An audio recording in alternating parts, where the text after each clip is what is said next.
Are you tired of driving your kids to Gigi Allen's grave only to be unable to find the grave because some dick stole the headstone? Well, there is a solution. The Find Gigi Allen's Grave app for Android will give you door-to-grave directions. The Find Gigi Allen's Grave app uses advanced GPS protocols to guide you with voices to the exact patch of dust and grass where Gigi took his final dirt nap. Bring the kids. Do some needle drops at the Gigiest place on earth. Gigi always had a huge underground following, but it's even bigger now that he's literally underground. So it's no surprise that lots of folks today take a pilgrimage to Gigi's grave. But getting there wasn't easy until this app. Forget Graceland, forget the Rock and Roll Hall of Fame. Those are plastic places for old people with jobs. Hell, even CBGB's is gone, and that former hallowed ground is now a yuppie coffee bar. The real rock and roll mecca is an unmarked patch of grass in Littleton, New Hampshire, and our free app will show you how to get there. Get the Find Gigi Allen's Grave app today. Even if you're not planning to go there soon, the app is fun. The Find Gigi Allen's Grave app is covered by the BIPCOT No Government License, and it's from the good people at Beastlick Internet Policy Commission Outreach Team, who also brought you Feen Phone, the Freedom Feens Radio app, BIPCOT, Meowbit, and of course, Truth, Justice, American Way. The Find Gigi Allen's Grave app is free. Get it today on the Google Play Store or on Amazon. Your family will thank you. And don't forget to rate and review. Worms, eating Gigi Allen's face.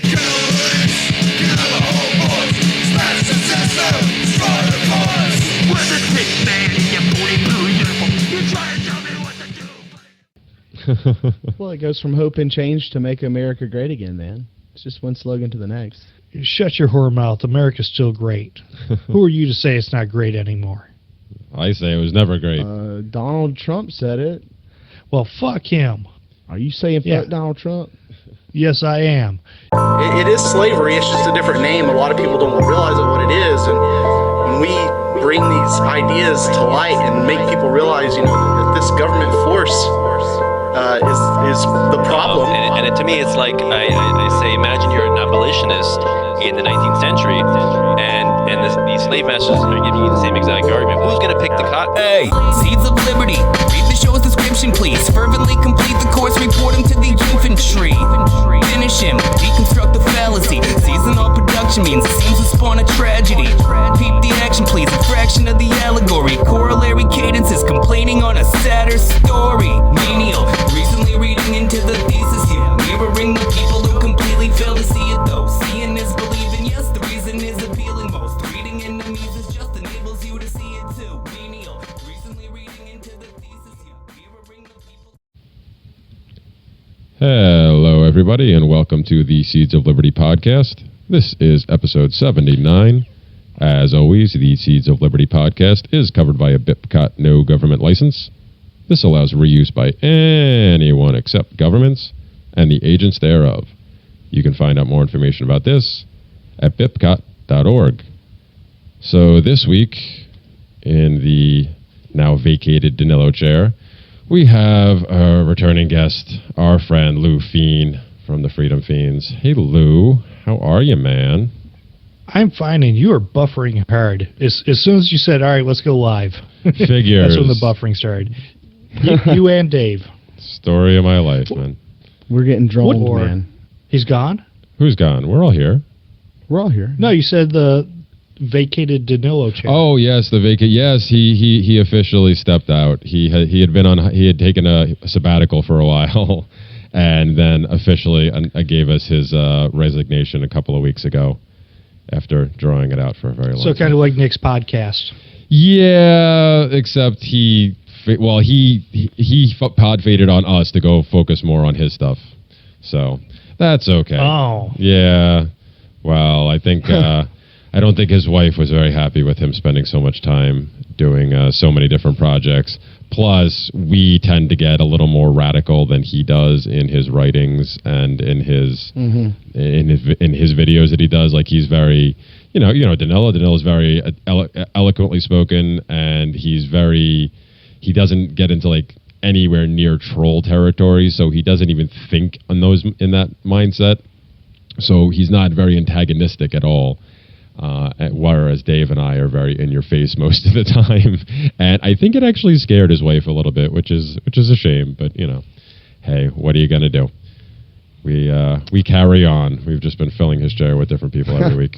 Nice. I miss him, but Yeah, I miss him too. I love the guy. I've given him hell because of this, because he took so long to tell us. But I told him I still love him. It's no hard feelings. I understand. We'll pick up and move on. It's all good. So it was a breakup that took a long period of time. It wasn't an angry, I don't want to date you anymore. It was kind of I have to wash my hair, and then Well, actually, see, when you put it in those terms, it's actually more like the guy who purposely acts like an asshole to get the girl to break up with him, so he doesn't have to do it. That's kind of what Danilo was doing to us. He was kind of like, blowing us off and not giving us half-ass responses and being like, yeah, well, I'll be back soon. And then not taking the advice I gave him. Have you guys ever worked in sales? Yes, I have, actually. Okay. All right. So the whole thing about, I got to think about it. And can I curse on here? Oh, sure. Just a little bit? Just a little bit. Obviously. Okay. All right. In sales, when a customer says, well, I want to think about it, it generally means go fuck yourself, because they're not sold. If they come across a product, a good or service, whatever it is that they really like, they don't have to think about it. They're like, yes, I like this. I'll use it. I want it. I can afford it, and it would make my life so much better. So therefore, I will jump on this deal right now. But if they're not sold, if they don't see the value of it, if they don't really see themselves using it and they don't really want it, then rather than just saying go fuck yourself, they'll be polite and say, I want to think about it, which is a translation for it. And then the other thing is, well, I'll be back. And when you work in sales, particularly when you work in commission sales, people that live on B-backs, they raise skinny children. Because a lot of times, when somebody gets out of the ether, when somebody gets out of the excitement of seeing a product and they go home, chances are they don't really think about it, because they go back to their regular life and they got other normal people shit to deal with. So when it comes, it's kind of like out of sight, out of mind. What's important is what's right in front of you. So they wind up not going back. And that's why people that live on B-backs raise skinny children, because they can't afford to feed them. Well, makes sense. I missed him, though. It's just he didn't want to follow us on this Feen phone journey, and we really, really wanted to up our quality, and Skype wasn't offering that really for us. It was our number one complaint. Hey, up your quality, and we're trying to respond to market incentives, and our numbers, our download numbers are going up along with this quality increase as well. So I want to go into the Fiend Phone server at GCN and adjust the buffer levels. It doesn't work like that here, Lou. Yeah, I don't have access to all that stuff here. No. So well, see, you're not buffering on my end, so I can't really do anything about it, man. Anyway, so that's the story with Danilo, and we wish him the best, and he swears he still supports us. I still don't think he listens to the show. Even he didn't listen to it when he was on it, and I don't think he listens to it now. But that's okay, because I make fun of him constantly. And, I don't even listen to it. It's all right. Most people don't. It's fine. Most people I know don't. Our just fan base. They download it. Our fan base are people that don't. Actually, they don't even download it. Our fan bases are people that we don't know, which is great. If it wasn't for government agencies, nobody would listen. Well, yes, this is true. Ooh, I want government agents to listen. That's fine with me. Yeah, I'm sure they're riveted and writing down everything we say. Those dangerous people. Well, actually, that's not true. I'm usually openly advocating non-compliance and encouraging others to do the same. So, I mean, I guess technically it would be. He's always advocating way overeating of bacon. So, I mean, the health department's going to... That is a logical fallacy. There is no such thing as an overeating of bacon. So the health department Nazis it is. From my warm, greasy hands. From my cold, beating heart. Yeah. Jeremy, you were still at Liberty Fest on Monday morning, right? Yes, sir. I wager. Well, I was there, but I missed breakfast because you came up and told us breakfast was on, and when we followed you down, there was no food left. So okay, well, you didn't see me cooking then. No, I did not Monday morning. Okay. All right, had you not been screwing around and sleeping in late and doing whatever the hell it is that you were doing over there, packing my you would have stuff. seen me. All right, so you were packing your shit. The fifth no pun degree intended. from Lou.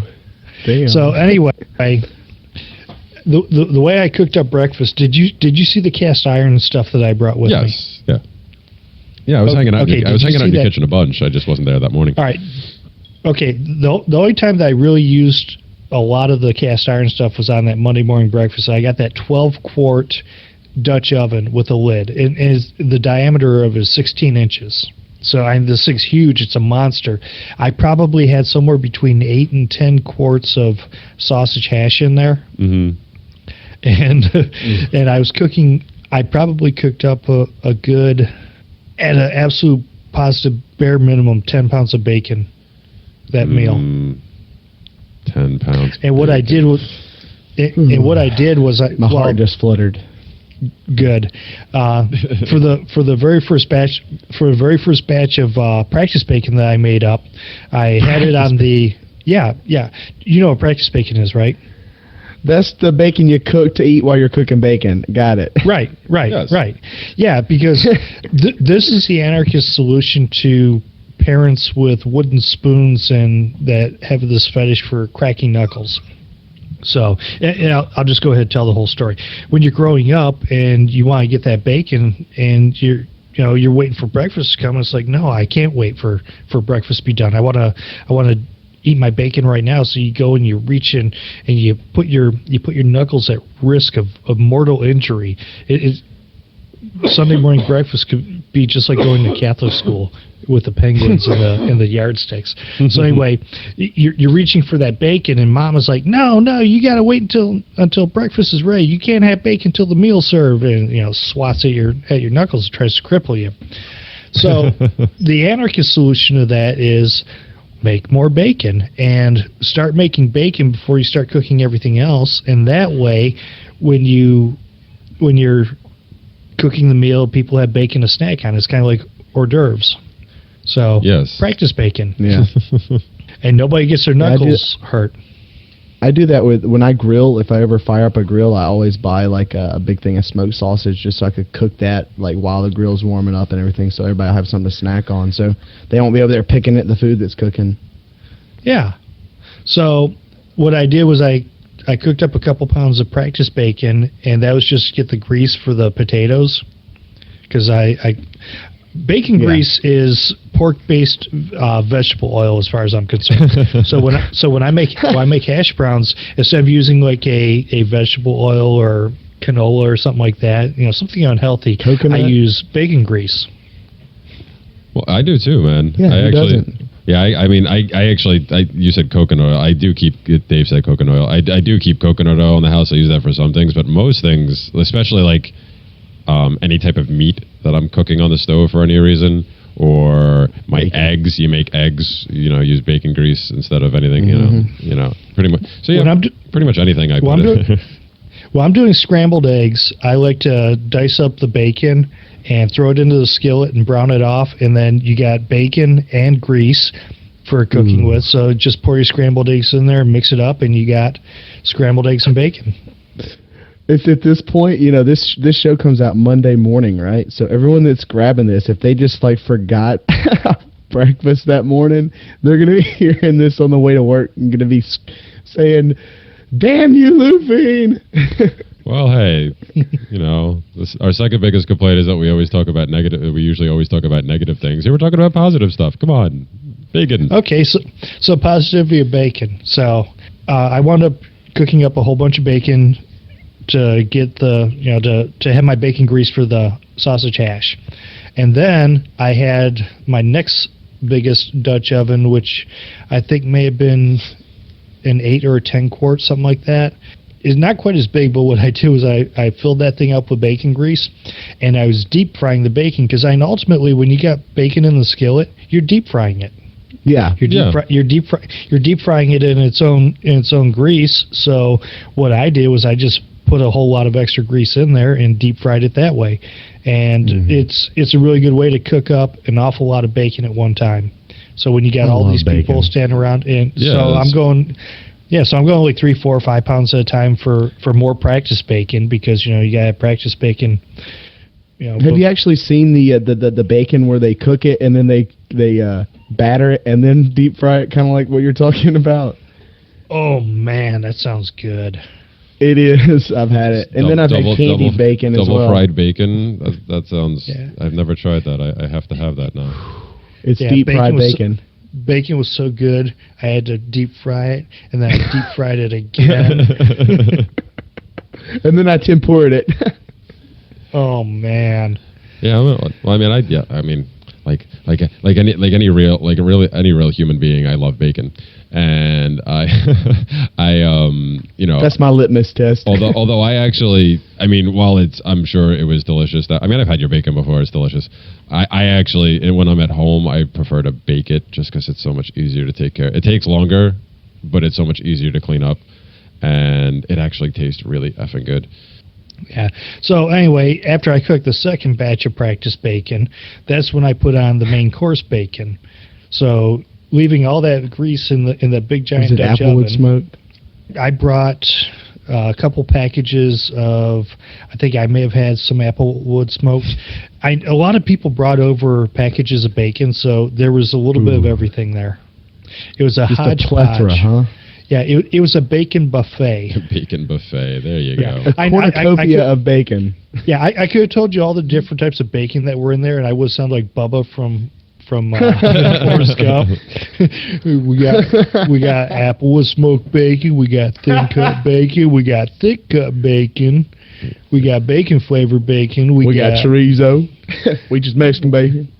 We got a little bit of turkey bacon and those goofballs. They eat turkey that bacon stuff, ain't turkey bacon. Get that out of here.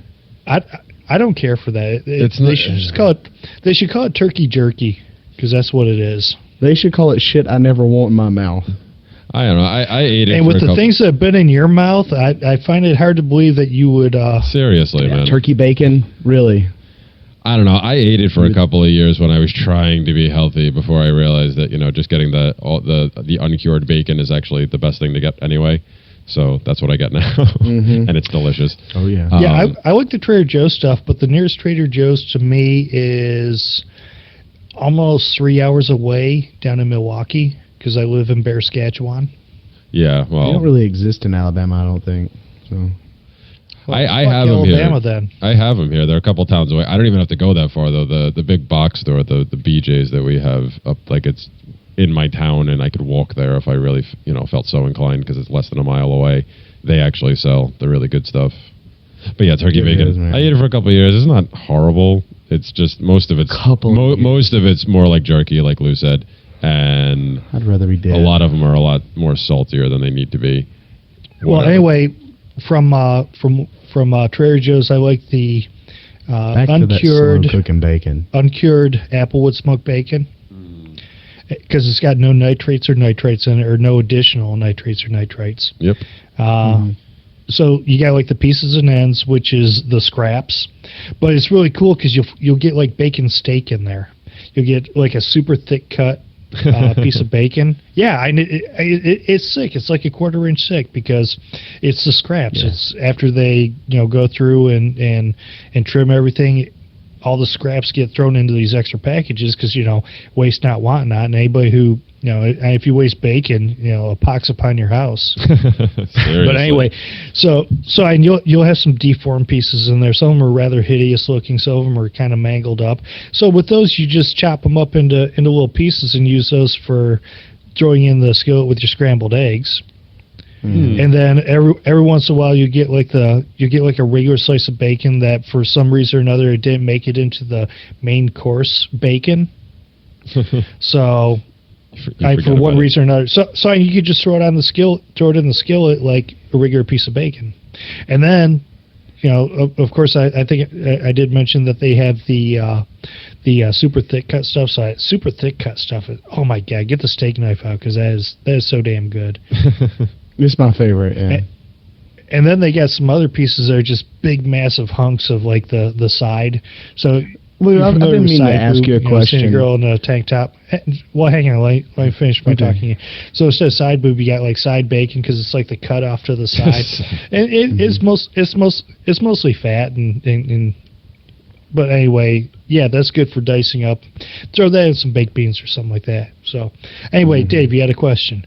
Caller. Yeah, you know, when you drop a piece of food on the floor, it's called, like, you have a certain amount of time to get it back. It's like the 5-second rule. Does that apply to bacon or what's going on here? Well, the interesting thing, when you use my method of cooking bacon, you could just like swat the bacon against the side of the table or something like that and knock the main chunks of dirt off, and then you just fire it back into the deep fryer / big giant cast iron. Yeah, and just kill any bacteria. I gotcha. Yeah. So I mean, 5 seconds. You know, you could either go standard or metric 5 seconds. It doesn't really matter. Okay, so it doesn't increase. It doesn't go to like 10 or 20 or an hour. Like you can't just walk up on a piece of bacon and be like, "Wow." Well, I don't know if it. I mean, no one claimed this. If it's cooked, definitely. Go where you think is right. Yeah, I would say if it's cooked, pretty much any time is a good time to pick it up. Unless maybe it sat out in the rain for a while, that could be kind of gross. But other than that, I'd say it's definitely worth eating. Like go with follow your own conscience. Go with what you think is right, and remember, you can always pass it off to somebody else. Yeah, he's going to turn down a free piece of bacon. Hey, look, I got you a piece of bacon. There's some bacon over there. I already had mine. Here's one for you. You just find your little favorite ANCOM and say, "Hey, Nick, how would you like some bacon?" Oh, poor Nick. Oh, the yak farmer. Your favorite little ANCOM. Yeah. I don't know if I know an ANCOM that I would consider being my favorite anything. Well, he talks. He's not really an ANCOM. He acted like one. He talks a big game, but at a Porkfest, he kind of acted like one. I didn't really see all that. I did catch him sniffing around the looking for stuff that fell on the ground at the assault kitchen, but yeah, well, he was just getting hooked up everywhere, and living the life. Yeah. Hey, he'd go around and beg, and he's like, "I'm under 18. I don't have a parent to provide me with food. Please feed me." Yeah. Well, he doesn't get to play that. I was really so what's been up in Lou World? You haven't been on in like 50 episodes, I think. Oh, I know. It's you guys haven't invited me. And matter of fact, I think last time I was on, you guys told me, "Don't come back, you prick." I'm pretty sure I didn't. I didn't say that. No, I'm just kidding. It was Danilo. It was definitely Danilo. You know what? I was on with Danilo, and I think I was filling in for you, Dave. So it was me, Jeremy, and Danilo, and we were interviewing Alma Sommer about Jackalope Festival. This is correct. Okay, yeah. So this would have been This would have been probably in May, April, something like that. It was before Porkfest, I think. It was definitely before Porkfest. Yeah. It was I remember that now. I couldn't talk. That was when I had that thing. Remember that? Yeah, it was one of the greatest times of my life. I was like, "Lou, do this show. I can't even talk." And he was like, "What?" I was like, "I can't talk." Yeah, I can't remember who asked me to do the show, but I wound up doing it, and it was a good time. I enjoyed it. Got droned. Well, you did. Well, you've been. I have successfully quit vaping. That's a little tidbit on my personal info there. Oh. Oh well, thank you for sharing that. Have you done away with all of the inhalants and stuff like that? Or are you back to cigarettes, smoking crack, injecting? I quit the vaping, and I haven't resorted back to any other nicotine ways to get nicotine in your body. I don't know. Okay, so I'm not dipping. I'm not smoking. How long have you been clean and sober? 9 days. No, 11 days now. No nicotine. Wow, man, good for you. And how are you handling the cravings? Are you having cravings? Are you having urges? So this is like my third time to quit, but I'm pretty sure I'm going to quit. Like, this is like my third hard time to quit, like concerted, like I don't want to smoke anymore. And every time I get the urge for a cigarette, I drink an entire glass of water. Or that's cool. Urge to vape or urge to get nicotine, I just drink an entire glass of water. And if, and then I just walk it off, man, because you can just, it's a mental thing. You got to outmind it, you know. Yeah, after the first 4 days, it's pretty much all mental. It's 7. It's usually 7 for me, but you're right. The first 4 are really rough. Well, that's when the nicotine's leaving your body. Yeah, it's a lot more than 4 days. And interestingly enough, I had heard this. Oh yeah, and I had heard 14. this that after about I think 12 weeks it is. That's when you'll have like another really big craving. Is at about the 12-week mark. I just hit my 10-month mark on Tuesday. Yeah, Congratulations. Tuesday. Yeah. Tuesday, I'm proud of you, man. Thank you. So let me ask you this, because as you know, I work in mental health and work with recovery and stuff like that. What is your motivation for quitting? I know it has no good ends, and it's also not it's not a logical economical purchase. You know what I'm saying? Mm-hmm. So you would like to save money. Well, that, and I would also like to not, deny logic and reason. Okay, which people do on a daily basis, particularly smokers. For sure. Yeah, for sure. I mean, I have I'm almost 30. I've smoked or dipped or whatever. I've used nicotine in some way since I was 15. So that's already half my life. And I've smoked longer than you've been alive. Wow. I smoked for about 31 years, almost 31 years. It's hard because nicotine makes me feel like it levels my brain out a little bit. I can't really explain it. I've actually just been I've been scatterbrained a lot since I quit, actually.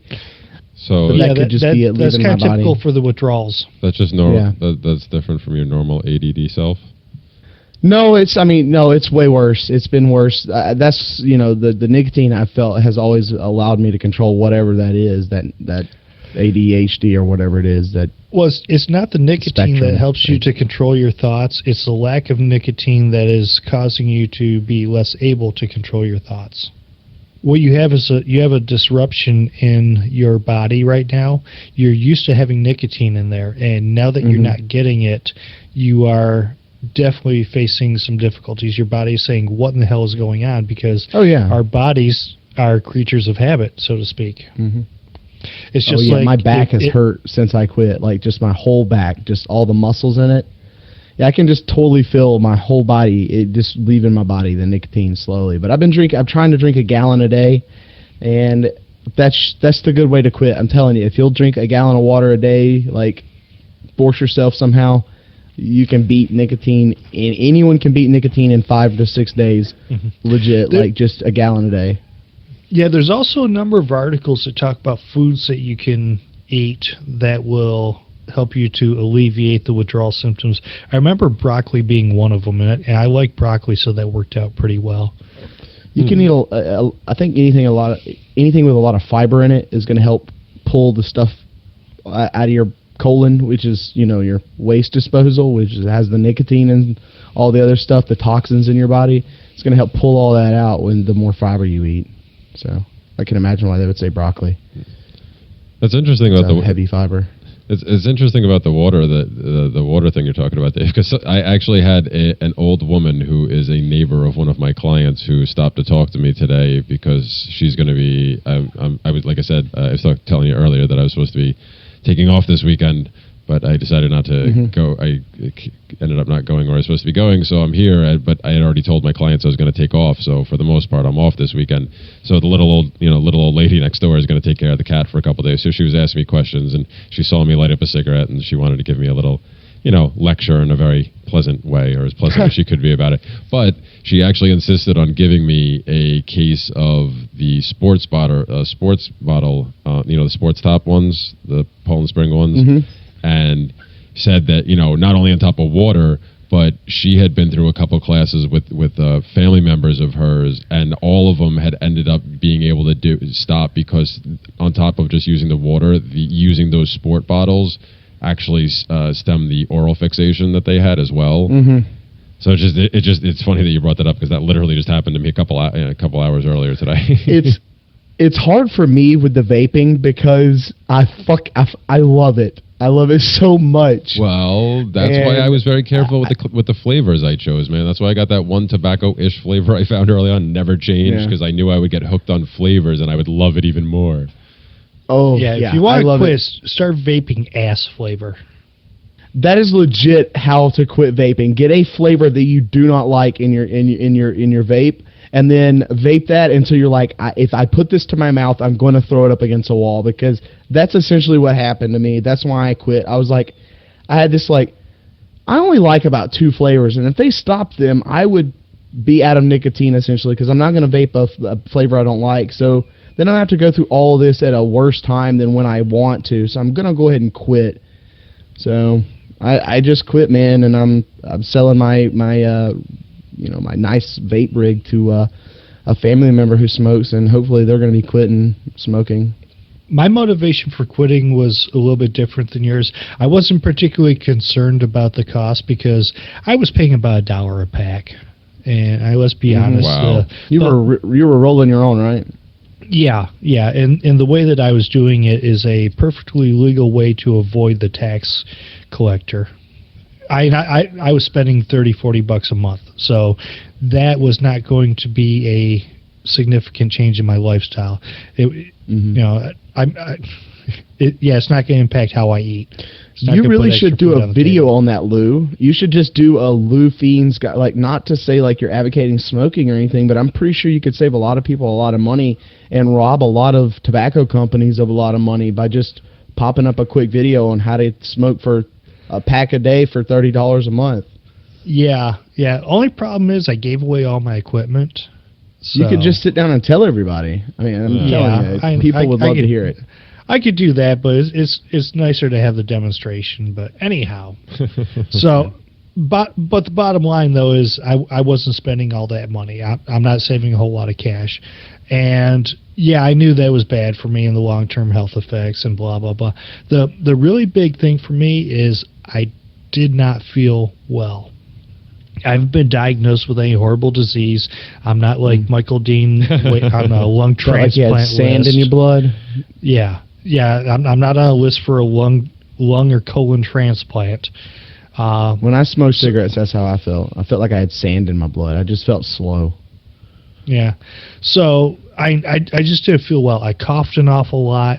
Jeremy, you weren't on the you guys have done shows with me back when I was a smoker, and you know how much I had to hit the mute button to cough. Oh yeah. And it's not like that anymore. Yeah. How long was your healing period? I mean, I'm assuming you're still healing 10 months later, but I'm sure it was a rough month or so. It was probably about 2 months when I had stopped coughing as much, and I think it was about 3 weeks or so when I could smell other smokers. Wow, yeah, I remember that. So yeah. I always thought that I had a very good sense of smell, and I did. I could easily identify smells, but the one smell that I didn't notice because I carried that smell myself was the smell of being a smoker, meaning a stale ashtray smell. Yeah. Oof. And after being a non-smoker for that 3 weeks and starting to smell it, it's like, holy crap, I smelled like that? Yeah, that's a stark realization. I do remember the last time that I actually did successfully quit, which was for 5 years, and then like an idiot I started again. But I remember it being about 2 weeks, I think, before that smell kicked in for me, where I started being able to pick up other people's, and I always thought that I was going to end up like my grandmother, who had been forced to quit by my uncle, my mom, and my uncle and his wife and my mom kind of conspired to. Well, actually, my mom didn't really want it, but she went along with it, so I call her a conspirator. They shipped her off to Mexico after she broke her hip because my uncle and my aunt and their family were living down there. And, there's this big, beautiful house, and they said, oh, listen, come down here, and you can heal here in the sun in our beautiful villa, and you don't have to, we can have you taken care of. And, so it sounded great. So, of course, she went down there, and as soon as they went down there, they refused to buy her cigarettes. So they kind of forced her, like they bought her patches and gum and like all the different ways to try to quit, and basically forced her into it. But she ended up remaining loving the smell after that, and was always tempted for the longest time because the smell still, like, it still drove her nuts, and she still wanted it. And that's what get me. Yeah, I was afraid that's what was going to happen to me, but luckily at the 2-week mark, I ended up hanging out with some people that were smoking, and I smelled it and I noticed it, and I was like, right away, I was like, oh no, this, like, kind of like Lou said, like, this is what I smelled like. No, I'm cool, thanks, never mind, and I walked away. I had about 4 days of just, like, I guess my lungs got a chance to stop for a while because I've vaped steady for 3 years now, and they just and I'm telling you, man, I coughed stuff out that was viscous. It was deep from up there. It just finally got a chance to get out. I'm breathing better. I will say that. Anyone that says like vaping isn't bad for you, I mean, it does have its side effects, but dude, I tried to tell you that when Michael went through his stuff and he was talking. I don't feel bad at all, though, man. I feel great now, though. Well, not like when I quit smoking, man. That took months. Yeah, with me, I haven't had the coughing fit where the lungs cleared out, so I actually don't think that there's a bunch of crud in there, or maybe it just kind of leaked out slowly while I was asleep or something. I don't know, but I haven't had that big coughing fit where chunks of lung cookies came out. Well, that's good. Yeah, good for you, man. Yeah, at the 10-month mark, I would imagine you would have had at least one by now, because I had that the last go around. But I think it's much different with vape, and I know once I stop vaping, I'm going to have the same issue. But I tried to tell you, Dave, when Michael was saying that he really... It wasn't that bad, man. He really... No, but I'm saying, like, but that's what you were putting into yourself. Like, all that junk. Oh, yeah. All that crap that's actually getting into your lungs, which may be, quote-unquote, safer than tobacco. I'm still coughing stuff up. Like, I'm not going to lie. Like, I'm still coughing stuff up. It's still coating your lungs. Even if it's not, not as bad as the carcinogens they put in tobacco, it's it still coats your lungs, and it helps you to not breathe because your lungs are, they're whatchamacallit. It's preventing oxygen from being absorbed. Exactly. So it's blocking off all that airflow, and it's not really good for you. So, and I know that. And I have to quit. I will get on the train. Like, now I sit here with you two that are both quitting now. Well, you both have quit. I'm telling you, the water every day, and the nicotine, then you're gonna have like a really bad headache for probably 3 days, and then it's gonna go away. I drink water regularly. Then it's just gonna be like, fuck, I want a cigarette. I want a cigarette. Well, the smart thing about drinking water is that it cleanses out the system. It flushes out all the crap that's in there. So that is certainly, it's certainly an advantage. Oh, absolutely. But I already drink close to a half a gallon a day regularly anyway. So I'm not sure if it's. I know I'm not saying that I couldn't do that and more. I'm just saying I don't know if it'll have the same impact as the replacement thing that would help me. It's not really like to replace the cigarettes or anything. It's to help you just get past the nicotine withdrawals very, very quickly. So then you can handle the you personally have to handle the psychological withdrawals, but getting past that physical withdrawal so you don't break down and have another one and then start making an excuse to have one here and there. And no, you just blow it out with water, get rid of that nicotine withdrawal from your body, and then, fight it psychologically. Because it's hard to fight it on two fronts. You're trying to eliminate that second front, the physical, so you can attack that psychological. Oh, that makes sense. In my opinion, that's how I've quit 3 or 4 times, and I'm telling you, you haven't. Mind over matter. You haven't actually Well, you quit. never really quit, I guess, right? That's what I'm saying. If you're doing it again, you haven't actually quit before. You stopped for a while, just like me. I stopped for 5 years. Yeah. So I shouldn't even say I quit for 5 years. I stopped for 5 years. Hopefully this is it. I hope I don't trick myself into doing it again, going back down the road. But we'll see. Who knows? I am kind of weak. Nicotine's my weakness. So I wouldn't bet on Dave never getting nicotine in his body again, but I'm going to give it a concerted effort. Okay, so you're already conceding that you're going to fail. No, I don't think I'm going to fail. I just know how I am. Well, actually, you're planning to fail. Yeah, no, I'm not planning to fail. No matter who knows what's going to happen in 10 years, Well, with the fancy words that you're using, you're kind of coming up with a legal defense as to why you're going to come up with a reason I see what to you're smoke. saying now. So it's never smoking, it's dipping. Yeah, because like with me, I said, well, is there anything that I'm going to allow myself to have as a reason to start smoking again? Mm-hmm. And I've come up with the Walking Dead zombie apocalypse. Apocalypse scenario where you're just like, I'm going to most likely die anyways. Walking Dead zombie apocalypse. What about multiple consecutive life terms in prison? Well, they're only getting one life term out of me. After that, fuck them. I can't even guarantee them You know what much. I meant by that? Like, you're not getting out. Like, you're going to die in prison. Why not just start smoking and get it over with? Yeah, I don't think they allow smoking in prison anymore, and I don't want to break the rules. Wow. Yeah. No, I'm not going to prison. Well, so that's a good goal to have. The Walking Dead's most likely not going to happen either, Lou. There's a better chance of that than me going to prison. But anywho, so what I'm thinking is I need to remain positive. I know that there's going to be trials and tribulations in my life. I know there's going to be breakups. I know there's going to be deaths of friends and family members. And what I have to do is I have to remain strong so that I do not use those particular times as an excuse for a moment of weakness. At Liberty Fest, there was one night where I got a couple beers in me, and I think people were handing me shots of spiced rum, and I was like, "Yeah, this is how I would normally feel when I'm smoking, and this would be a night where smoke. Yeah, this would be a good time for me to have a cigarette." But even in my drunken foolishness, I says 1 leads to 2, 2 leads to a trip to the gas station or the tobacco shop. Yep. So I have not had a single puff since Friday, December 11th when I quit. Yeah, good for you, man. I remember when you made the post, I'm quitting. I was like, good luck. Not one cheat, not one puff.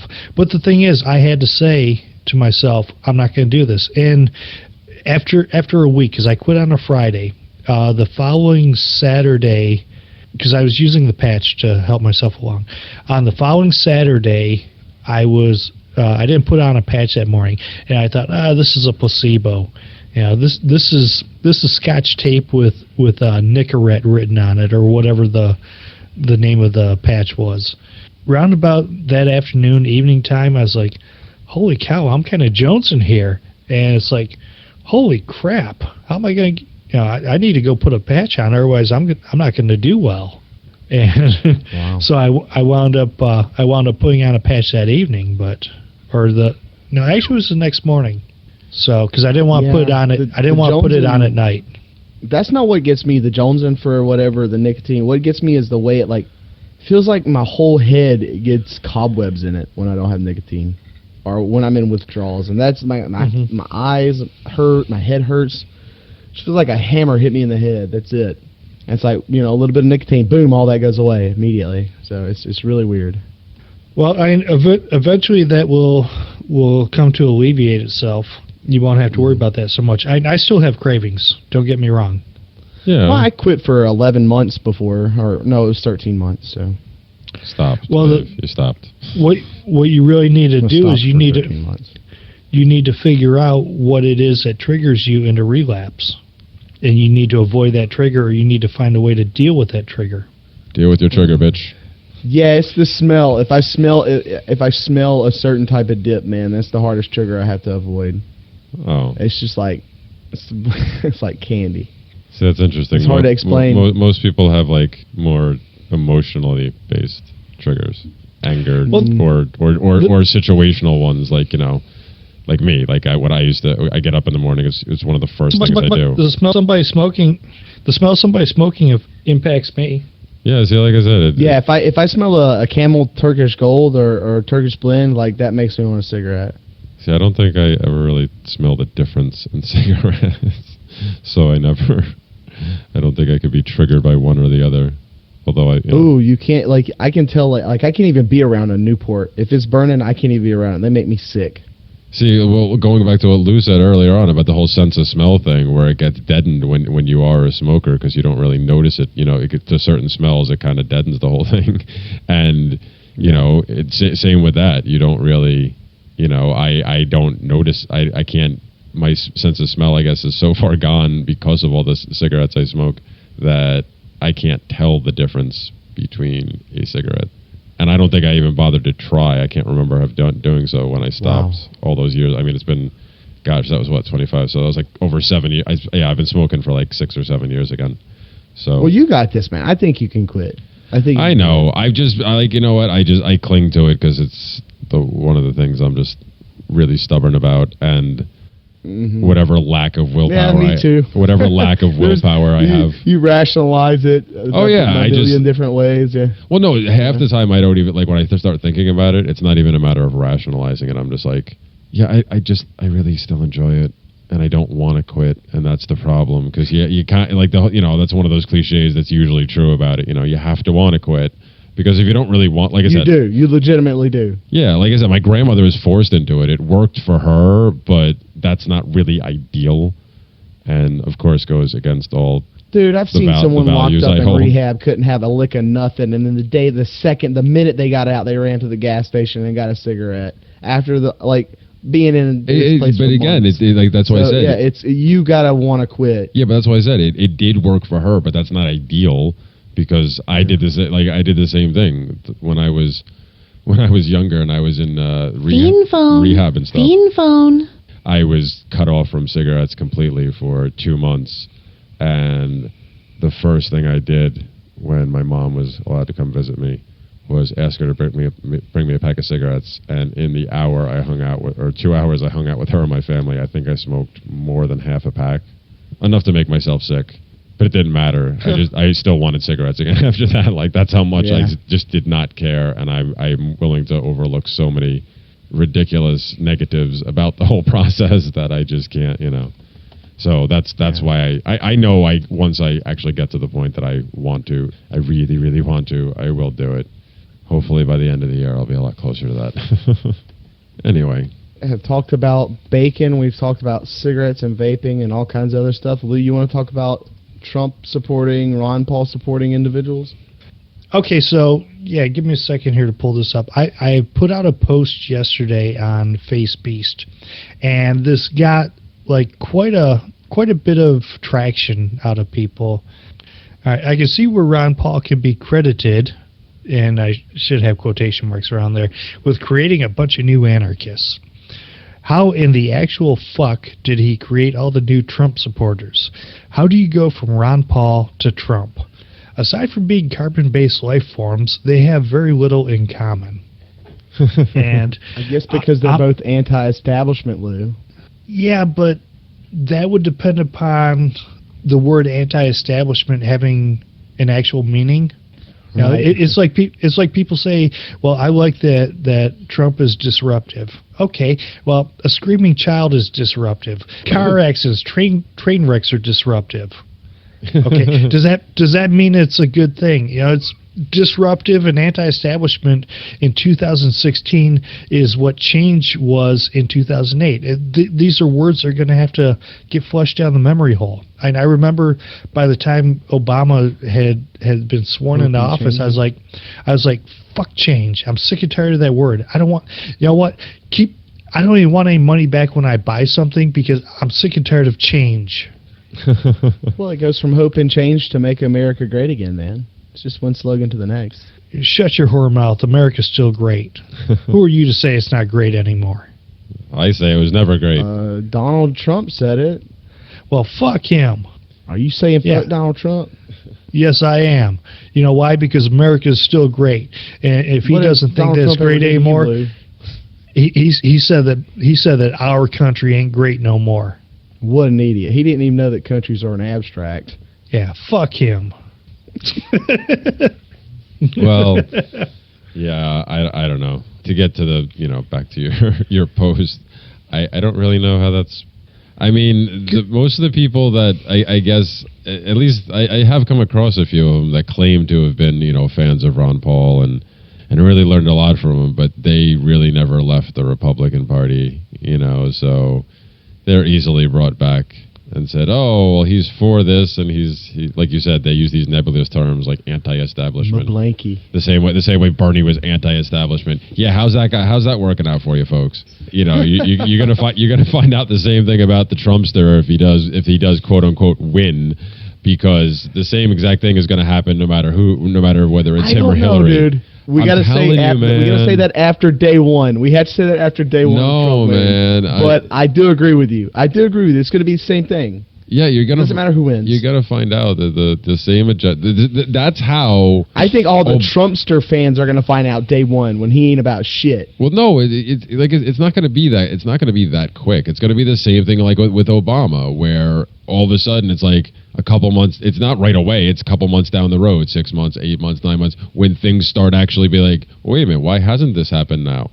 And wait a minute, what about closing Guantanamo, and what about all these things? And and the more they get put off, the less they have to explain it, and the same thing will happen, because what is it, like less than 50% of the promises politicians keep are the ones that are the ones they actually keep, and those are the horrible ones that people like us actually don't want happening, because they involve raping and the citizenry even more.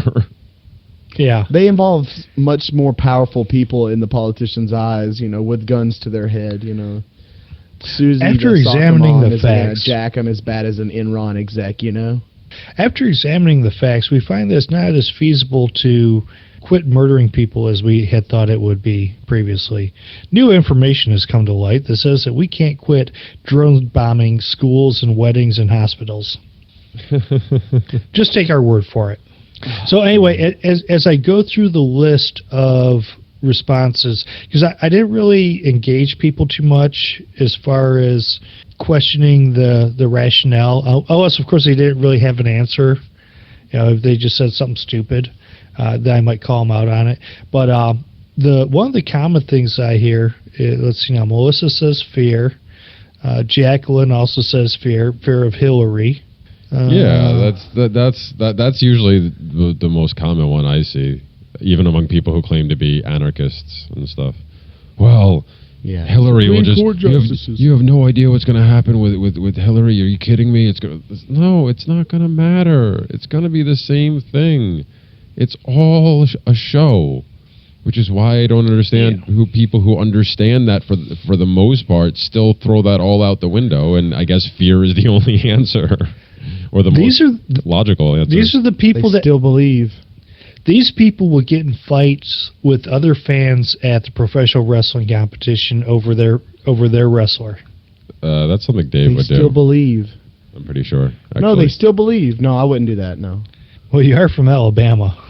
There's a lot of people that have this fear that, oh my God, Hillary's going to bring death to the Republic. And quite frankly, if one person, a old woman, can destroy the Republic, it's already dead. Kill it. Yep. Pull the plug. Finish it off. Finish her off. I haven't thought of it that way, Lou. That's a really good way to look at it. I appreciate that. Yeah, that's our show title. This far gone, then your argument is moot that we can save it by electing someone else. Yeah, and if you have to make America great again, then America's not great anymore. And if it's not great, it's either mediocre or, dare I even say, a piece of shit. Well, it's just like, I don't know. The people still cling to this. Because wasn't Obama going to destroy the Republic? Yeah. And, on paper, he technically has. No, he didn't do anything. He's a puppet. That's not even what I meant. Even if you take it on its at face value, his administration didn't do anything worse than George Bush did, who didn't do anything really. Like, they ramped up certain things, but like Reagan ramped up stuff a lot. Mm-hmm. And then Clinton ramped stuff up in other ways. And then Bush did a horrible job, and Bush. Well, the first Bush pretty much just continued Reagan's mess. Big Bush and Little Bush. Actually, there's some speculation that Bush was the power behind the throne and was running stuff during the Reagan years. That makes sense if the Alzheimer's CIA boy. If the Alzheimer's kicked in earlier than they let it out to be. Or if The greatest lone gunman was a message. Who? About 89 days into the administration, and boom. Oh, who? Hinckley? Yeah, that's who it was, right? Was that the guy who shot him? Mm-hmm. Yeah. So I've heard that theory, and that actually one kind of makes the most sense to me based on what else I've learned. Oh, that was the hey, obey or else. Yeah, like but again, that also that runs counter to the whole fact that Reagan was really a clone. Reagan was like a commie most of it, like a leftist commie for the most part for most of his life. Like even when he was the governor of California, he was a Democrat and everything. He only changed towards the end, supposedly, and for the most part, as far as I know, he basically only just was all rhetoric, which was based on the fact that he was getting speeches by Trump's people. not going to be all rhetoric, Jeremy. It's going to be different this time. You just watch. Well, yeah, but to make that's really it's the cult of person. It's the cult. Oh, okay. Jesus, man. You got your her in my der. That was my impression of a Trump-supporting anarchist. My bad. Well, I don't know. He's the cult of I was just gonna say the cult of personality around Trump. That's the closest thing I could equate it to, because that's Reagan. He was a freaking actor, and yeah, he was a governor for a while, but whatever. He was still a bloody leftist. And with Trump, it's a cult of borderline personality disorder. Well. That's true. I think it's the cult of everyone is sick and tired of this shit, and they're like, "What the hell can we do?" But just throw a monkey wrench in it. When I think of the debates, I think of two monkeys throwing shit at each other in the zoo. So it's literally a monkey shit fight at the zoo, and there's a lot of Johnson supporters out there say, "Hey, there needs to be a third monkey flinging poo at them." Yeah. So let's call this episode "Pull the Plug, It's Dead." Bacon was more riveting than talking about the current state of affairs. I wish. America. Well, we always end up going down this path, though. But it's. Unfortunately, I don't think it's not dead, because not enough people are giving up on it yet. They'll keep dragging it out for a while. They have to. They can't. None of these people really want to give up their gravy train. So. Yeah, Merco's going to be like Weekend at Bernie's, just long dead, but they'll still trot it out and prop it up. Exactly, because they'll still be able to convince the beach bimbos and the surfer dudes who just continue to party on and not without a clue. Until enough of those type of people can be reached, they will keep milking it as long as they possibly can. But there are some people that they were diehard Ron Paul supporters, and it wasn't just that they were parroting the things that he said. They could come up with their own arguments and their own ideas, and they were very supportive of civil liberties. They were opposed to the police state. They would criticize the police state at every opportunity. And some of these folks are supporting Trump. They've got pictures of them with Ron Paul, and they're saying, "Oh yeah, Trump, because the Hildebeest is so much worse." So they want to support the police state to avoid the police state of Hillary, and it just makes absolutely no sense. We got to have a socialist police force to remove all the communists. Duh. Yeah. Lou. When did Ron Paul ever say, stop and frisk? The Fed needs to fed properly. None of this shit. None of this stuff. They have Hillary derangement syndrome. Trump could come in their house, eat their children and grandchildren right in front of them, grab their pussies, and they'd still vote for him. See, here's the thing, and I think this ties into the last leak that said they selected Trump as the person they wanted to target because of the reaction a lot of people would have to him, but because they know a lot of people just really hate her. And there is a very visceral feeling that people have towards her, unless they're the drones that actually really do like her, which I still can't find any of them. They keep talking about these people. I see none of them around here. There's a few. There's a woman that There's a woman that works 40 in the polls, dude. Duh. Read the news. That's not the point. There has to be at least some of them. That's is what I meant. I don't see any of them. There's a woman that I work with, and her argument for supporting Hillary is a mother, and a mother would not needlessly go to war. My response was, "Are you fucking kidding me?" Do you not remember her role in the State Department? And like, she was not anti-war, like anything she's ever done, not since her hippie days in the '60s. I think it's all a ploy just to get Bill Clinton another few more years in the White House. Why? I'm pretty sure she was running the show last time. He was too busy banging interns. He was dicking bimbos. She's the puppet master, and he's just the face for her, huh? She's been behind the scenes in a lot more, she's been in, even when he was, like, she's always been doing crap. She was dicking bimbos, too. I know that in, like, 50 years, someone's going to do a Hillary movie, and it's going to be kind of like, it's going to be real gritty, and we'll know then, when all this stuff gets aired out. Yeah, she's going to turn out to be Kaiser Sose. Radical lesbian feminist is what I'm pegging, what I'm going to bet. So what you're saying is Trump was selected because they had to go to great pains to find somebody that people would find more repulsive than Hillary. Is that the argument that you're making, Jeremy? Yeah, basically. I mean, they had was legit their strategy. That was their number one hope. Yeah, because he would, obviously some people are going to hate her so much that they just are not going to vote at all or can't help, like they're going to vote for Trump and these are some of the people we're talking about here about just, saying we have to. No, it doesn't matter. I wish people and sadly most people it really is like away from election time, these same people would probably realize that and, but with the impending doom of it, they're like, oh, no, they just throw logic out the window and go, oh, no, it's not going to matter. No, wait a minute. It doesn't matter. The state's the state no matter what. It's the way it's been going for a while. It doesn't matter who's at the head of it. There's a reason it hasn't changed for decades upon decades upon decades. You know what? I bet you there were anti-federalists that were screaming that George Washington was destroying the republic. Yeah. No, he was enforcing the republic. There were people that stood up till that even past they were not happy with the ratification of the Constitution, and they continued to rail against it, and they continued to point to things like the Whiskey Rebellion, and then later the Alien Sedition Acts with Adams, and they continue to say, "What the hell are you people doing? This is so not what we were like." So yeah, there's people have been battling this forever. It hasn't changed. And then they responded, "Well, if you don't like the way we do it, move to Somalia or join the system and change it from the inside. Move to the French territories. Go trap Pelt in the French territories, you heathen." Pull the plug, it's dead. So I think I mentioned this on the show last night.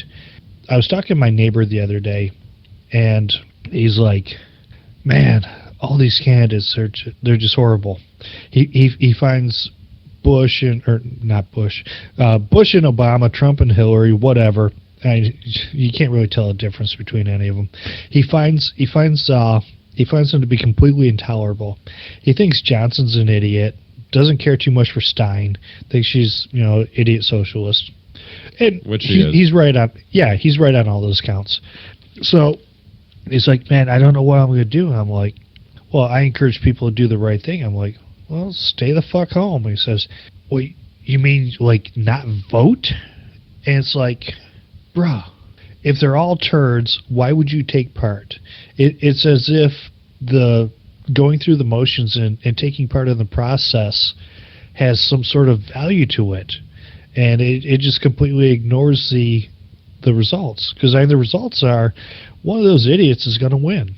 4 years from now, another one of the idiots, the idiot that wins this time, and somebody else. One of those two will win, and it'll keep going. If Hillary wins, I don't think there'll be a country in 4 years. See the same. Please. That's the open. I honestly don't. That's why I want her to win. No, see, that's what I'm saying. I don't think I'm hoping there won't be a country period, but here's the thing.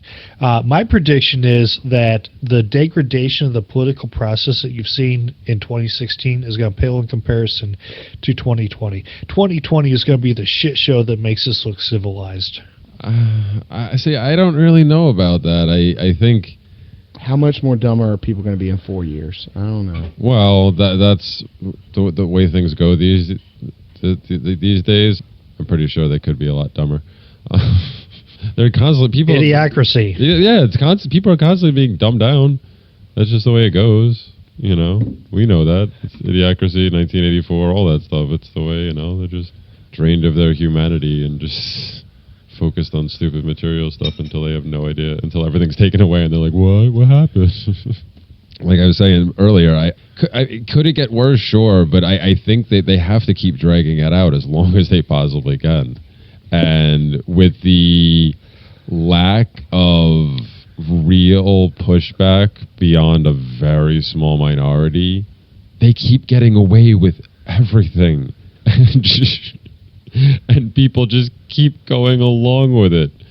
As long as people continue to go along with it, I think they'll continue to push the boundaries and can just continue to test the waters. And so far, they've been pretty good about, unfortunately, they've been pretty good backing off when they do sense that people are actually, you know, like with the Syria thing, that people like to point to, oh, we stopped the war. Did we stop them going to war in Syria, you know, by calling and calling our representatives?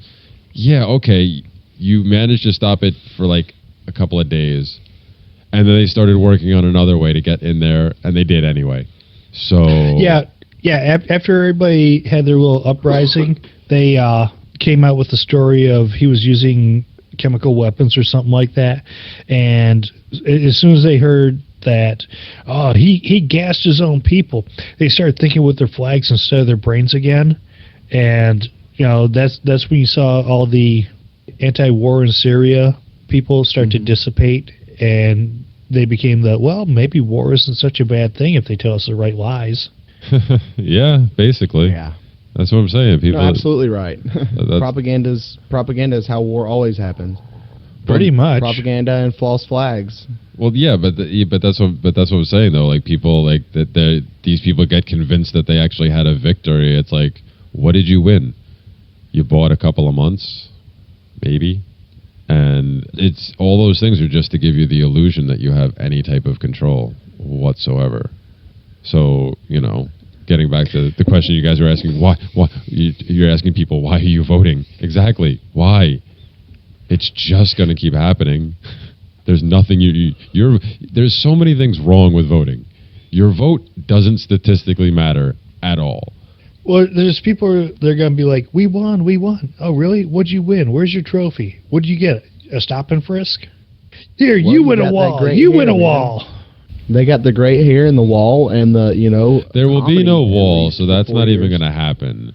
I'm not, like, that's not even a concern. He's going to do the opposite of everything he campaigned on, man. It's not even a matter of him doing, that's never going to happen. No matter who promised that, it would never happen. So that's just an empty promise. What, the wall? Yeah, that's not even a Trump thing. It got tied to Trump, but it's not a Trump thing. Anybody who ever promised that, it's never going to happen. So that's never really a legitimate campaign. I mean, people believe it, again, because of the illusion, but it's never a legitimate threat to actually be done, I don't think. Sure it is. Think about the jobs that would be created. Millions of jobs. You would think so, but I don't know. They just haven't been able to justify it this entire time, so I don't see it actually happening. No, there's going to be a bunch of new jobs. It's going to be huge. Well, huge. Yeah. Mexico's going to pay for it, right? Yeah, Mexico's going to pay for it, just like the Iraqi oil is going to pay for the war in 2003. We're going to use diversified Iraqi. We're going to split the bill with them. So it's, you know, we share the border. Half of part of it's on their side, so you know, it's only fair. Social contract. Exactly. I'm sick of this social contract argument. Well, see, so sick of it. The NAP is a social argument, so social contract rather. That's you know. Well, actually, you could make the argument that the NAP is not actually a social contract. It's kind of a default setting. Engaging in violent activity is not a natural thing for humans. It is something that is learned over time. I think, yeah, for the most part, you know, other than the psychopaths. Well, I'm going to exclude sociopaths and serial killers and other defectives. But for the average person, for the normal person, engaging in acts of violence and theft and violating other people is not a naturally occurring thing. If you look at the number of people that get guilt over these different things, it's I look at PTSD as an example. When you have soldiers that are getting PTSD over in the Middle East, and if you look at the much higher rate of PTSD starting with the Vietnam crowd as compared to Korea, World War II, World War I, there's a couple of factors there. With Vietnam, you had a bunch of young guys over there, 18, 19 years old. In World War II, most of the people were in their mid to late 20s. They had families, they had careers, they were established. So it wasn't a matter of taking some kid that wasn't emotionally developed and mature yet, which you have with Vietnam and the following conflicts. But also it is the feelings of guilt for what they are doing.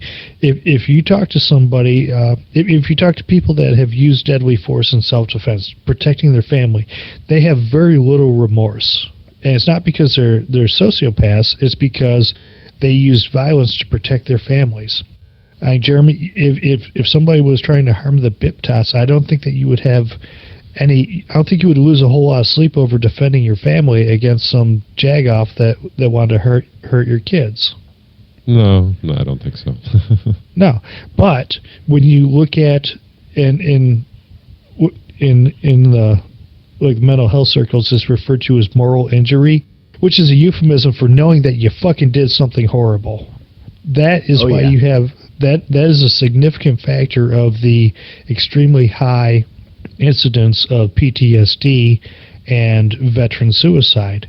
And here's something else. The chief of behavioral health where I work, she had worked at a Army base not too long ago in behavioral health there, and she still has connections there. But anyway, she had told me that if you factor in active duty, that 22 veterans per day suicide rate average shoots up to about 45, between 45 and 50 per day on average.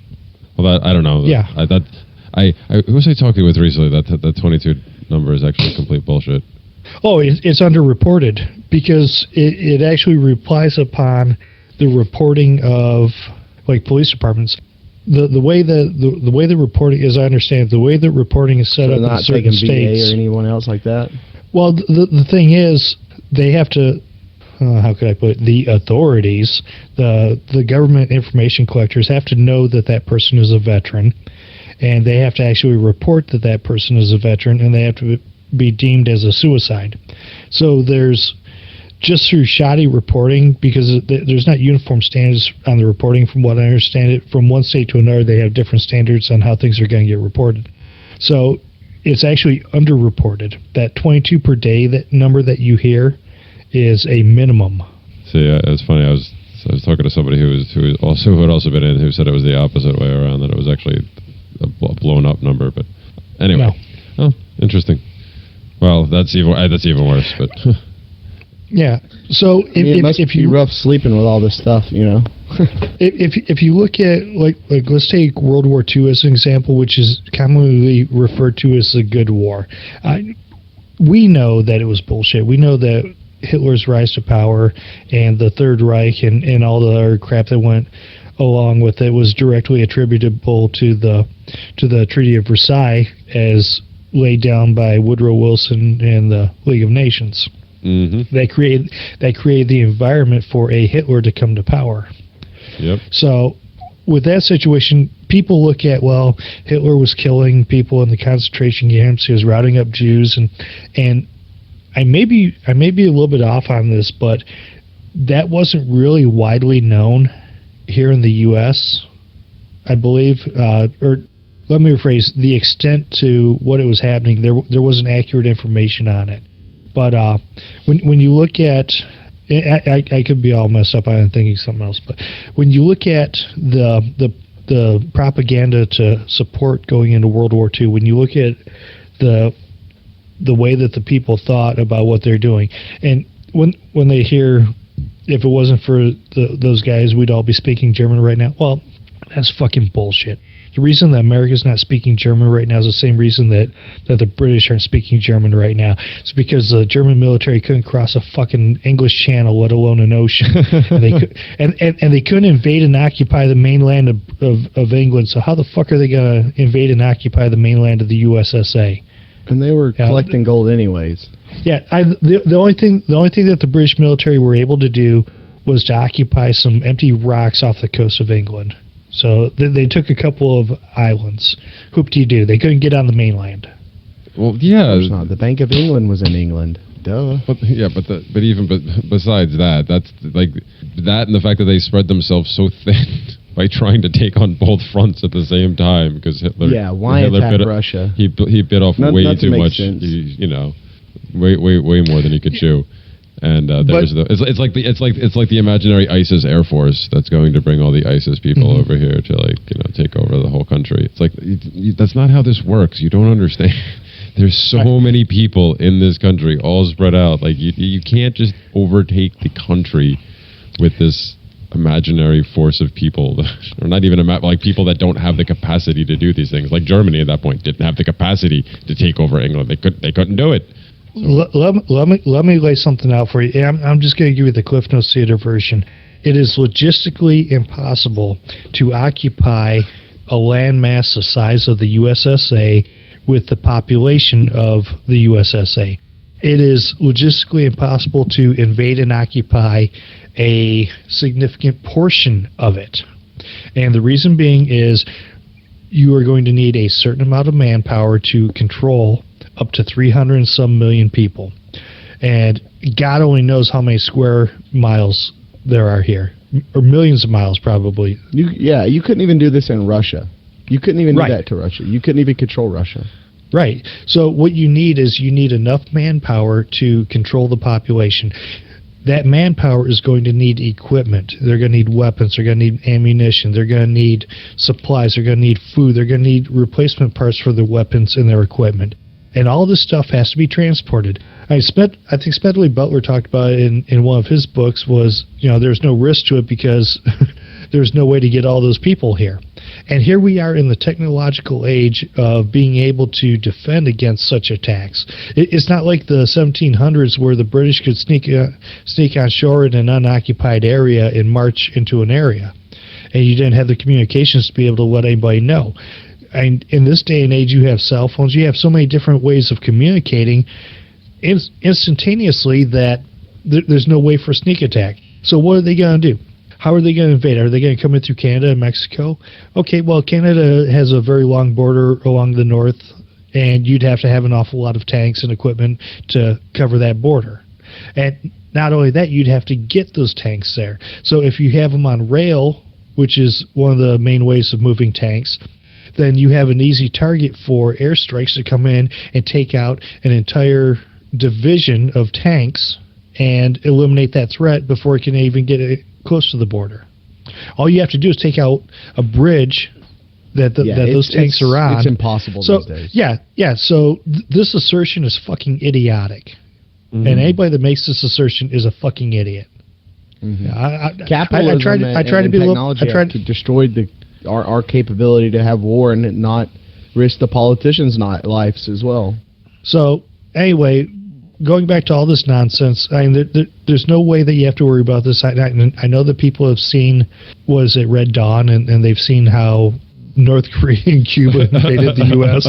and took over. Yeah. As a matter of fact, I had this argument with an infantry soldier, a veteran, the other day. He did 3 years in the infantry. He was in Desert Storm, and he's trying to tell me that the Germans could have invaded the USSA. I'm like, get the fuck out of here. Well, yeah. Never could have happened.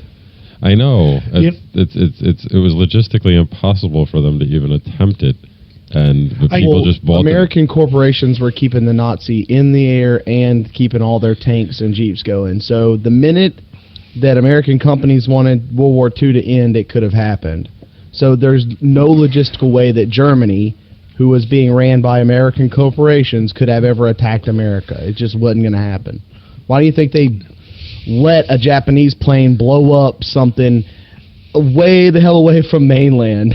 That's another rabbit hole, Dave. I don't know if I want to go down. I don't know if I want to go down that one tonight. Ben Stone, Bad Quaker, did a little special on Pearl Harbor, and he dropped an awful lot of information that would implicate U.S. leadership, quote unquote, FDR, in scumbaggery behavior solely for the purpose of getting the U.S. into World War II. But anyway, yeah, going back to World War II, it's advertised as a good war, so you don't have a whole lot of mental anguish over going over and killing people. It also wasn't as messy as it is today. Like with Iraq, Iraq is pretty bad. Afghanistan is absolutely the wild freaking West. Or let me rephrase, Afghanistan is what people envision the Wild West to be, because it's no holds barred over there. Yeah, but again, well, that stuff's out of sight, out of mind for people. But the bottom line is you don't have as much moral injury because it's perceived to be the good war, where it's pretty blatantly obvious that if you're over in Afghanistan guarding poppy fields and providing security for the local drug lords and guarding rare earth mineral mines and stuff like that, and child rapists. that you're essentially over there for the purpose of, oh God, Smedley Butler called it being a high class muscle man for big business and capitalism. Yep. Well, actually, crony capitalism. Yeah, well, I think I think it was the oil industry that he was always saying, because that's who it was. They were protecting the interest of the oil. Don't forget United Fruit. Oh yeah, the fruit. That's right, the fruit company. Yeah. Well, you have to look at who and owns the banksters oil companies. too. It'll blow your mind. The banks own them. Yeah. Yeah, in a lot of cases. But anyway, what the fuck were we talking about? I don't know. I don't know how we got here. We were talking about your Trump Ron Paul post. Oh yeah. We just went down a few different rabbit holes. Yeah, we probably should get wrapping up. So, do you have anything you want to close out with, Lou, before we go? I think history has shown, and if people could just take a deep breath, calm down, relax, take a look at history, and see how elections have changed nothing, that the course has always remained pretty much the same. It may veer a little bit to the left or to the right, but it always heads to the same destination. You can't save it. You can't vote your way out of it. So just pull the plug, let it die. Good. Let it die with a little dignity. Have some fond memories of it. Maybe have a memorial service every now and again, but just let it fucking die. It deserves it. I think it's never too late to let it die. It's never too soon either. Yeah, that's actually sounds more up my alley. I think it should. Yeah, it's never too soon to pull the plug on a terminally ill nation state. The problem with cults and statism is that they always give that line. Well, we've already went this far. We're already disinvested. We can't give up now. It's like, you know how many people have died for the flag? You just want to spit on their grave. It's all just emotional bullshit. It's like, these are probably going to be the conservatives and say, okay, well, how much more money should we invest in these solar energy companies that went belly up? Because that's what you're doing. Was it Prof. CJ talked about the 21 principles or something like that? And there was one of the things they talked about in economics was called sunken value theory. And that is the notion of, well, we've come this far, we can't just quit now, we can't cut and run, or I've watched half of this horrible stinking ass movie that I may as well see it all the way to the end. No, I've already invested this much. Yeah, I've already lost this much, I may as well lose twice as much. And that's really the attitude that people are taking, even though they're not saying those words. They're saying, well, I've already, I can't quit now because I've already wasted. They'll say, I've already invested this much time and effort. No, you've wasted that much time and effort. You want to waste twice as much? Quit. Well, no, because then it switches over quickly to the gambler's fallacy, where it's bound to happen sometime. Yeah, well, double or nothing. No. Sometimes it's just going to keep happening. Something like this is just going to keep happening, and it's going to keep getting worse. So just stop it. Stop it right now. Yeah, it's double or nothing. Look, just pull the plug. You'll be happy. We're already on 44 times that. So it's beyond double or nothing. So it's 44 times. Come on now. We're still in our last blood cell here. Yeah. All right. Dave, anything else before we get going? No, I just appreciate Lou coming on and talking bacon and freedom with us. He's welcome to come on anytime, man. Bacon, vape, and pulling the plug. There you go. Thanks for having me. I knew it was short notice, but I said, you know what? I haven't been on in a long time, and I was really hoping to get a chance to talk to Danilo again, but he dumped you for somebody else. And for himself. Yeah. He dumped us for himself, the bastard. So, but it's always a pleasure to come on here. I don't get invited to go on a lot of shows, but I really appreciate coming on this one here. Well, thanks, Lou. And I definitely... Well, you always make me laugh, so... Yeah, man. And like I said earlier, I don't get to talk to you that much anymore anyway, because we're always on different nights. But so it was good. It was good having you on, and we will have to do this again. So, this has been the Seeds of Liberty podcast. All of our information can be found at theseedsofliberty.com, and we will catch you next time. Peace. And now that the show is over, we're pulling the plug. Worms. Worms.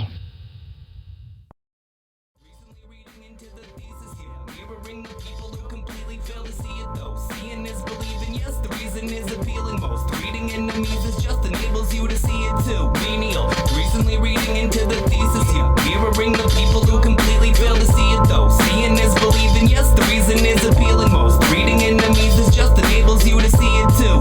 Now that you put it that way, I have the answer to that question. It's projection. That's what it is. It's not a cop-out to call us utopians. They're actually projecting their own self-hatred onto us.